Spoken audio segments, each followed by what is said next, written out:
Bismillahirrahmanirrahim. Assalamualaikum warahmatullahi wabarakatuh. Sahabat yang beriman, Malaikat adalah merupakan makhluk yang diciptakan oleh Allah Subhanahu wa ta'ala, layaknya seperti halnya manusia.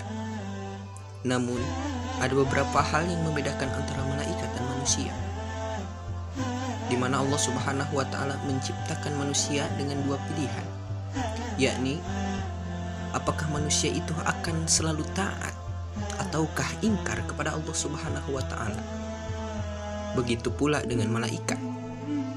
Allah Subhanahu wa ta'ala menciptakan malaikat itu dengan berbagai macam kelebihan dan berbagai macam keistimewaan. Salah satunya yaitu Allah Subhanahu wa ta'ala telah menciptakan para malaikat untuk tetap taat dan mematuhi segala perintah Allah Subhanahu wa ta'ala. Dan begitu pula Allah Subhanahu wa ta'ala menciptakan malaikat ini dari sebuah cahaya atau disebut dengan an-nur. Begitu pula Allah Subhanahu wa ta'ala telah menciptakan malaikat dengan berbagai macam tugasnya masing-masing. Di antara tugas malaikat, salah satunya ada malaikat yang memberikan wahyu, memberikan rezeki, mencatat amal baik dan buruk, dan sebagainya. Hal inilah yang menjadi pertanyaan dalam benak seorang ateis. Lalu apakah pertanyaannya?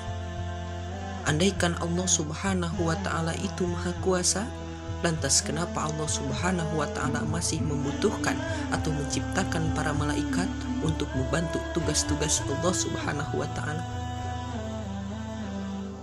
Sahabat yang beriman, ingin tahu jawabannya? Tetap tonton video ini sampai selesai agar kita semua tidak gagal faham.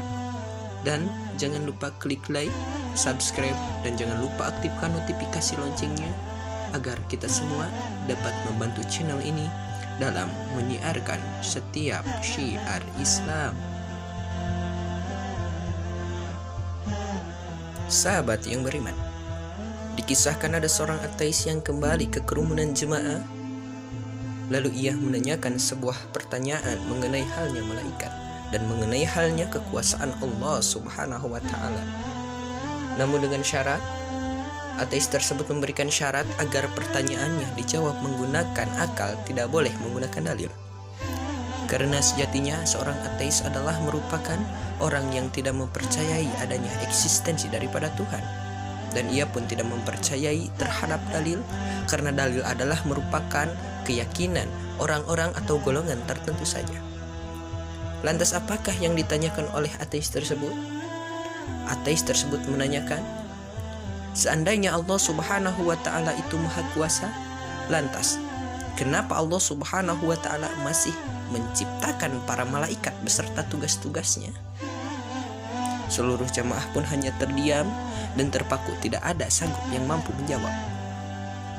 Hanyalah seorang pemuda yang lantang berani dengan berdiri dia menjawab dengan sebuah gambaran yang begitu singkat. Pemuda itu pun kembali bertanya balik kepada ateis tersebut, tahukah kamu seorang presiden? Ketika seorang presiden turun dari mobil mewah, kenapa haruslah para ajudan yang membukakan pintunya? Ateis tersebut hanyalah terdiam dan terpaku, tidak mampu untuk menjawab pertanyaan dari seorang pemuda tersebut. Tahukah kamu kenapa ajudan yang membukakan pintunya? Hal inilah yang menunjukkan bahwa seorang presiden, seorang pemimpin itu adalah memiliki kekuasaan yang begitu luas, memiliki kekuasaan yang begitu besar. Begitu pula dengan Allah. Kenapa Allah mengutus para malaikat? Karena itulah sifat daripada Allah itu maha kuasa atas segala sesuatu. Ya, Allah dengan mudahnya memerintahkan para malaikat dengan tugas-tugasnya masing-masing. Ateis tersebut hanyalah terdiam dan terpaku. Lalu pemuda itu pun berkata kepada seorang ateis tersebut, lantas apakah yang membuat kamu sulit untuk mempercayai akan kekuasaan Allah? Dan apa yang membuat kamu ragu akan kekuasaan dan kebesaran Allah Subhanahu wa ta'ala?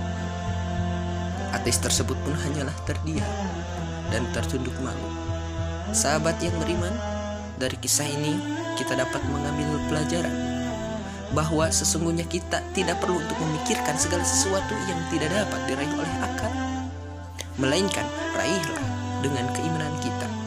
Dan tentunya kita tidak boleh meragukan atas kekuasaan Allah Subhanahu wa Ta'ala, karena Allah lah yang maha kuasa terhadap segala sesuatu hal.